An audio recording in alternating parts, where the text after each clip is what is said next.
I can't keep this secret to myself anymore, so I have to tell you. All I want from you now is to get a seat and listen to me attentively.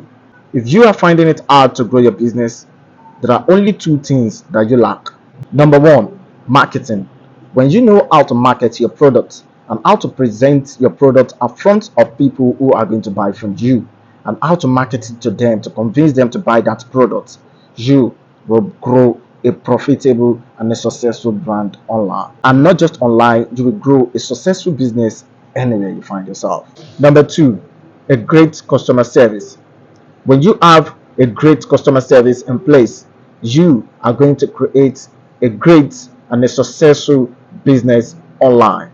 Not only online, wherever you find yourself. Take a look at it. How is it your competitors are satisfying their customers? What customer service are they giving? Now, think of it. How can you create a better customer service that could beat your competitors' service? If you can work that out, you would be great. I want you to work on this for just 30 days and come back to thank me.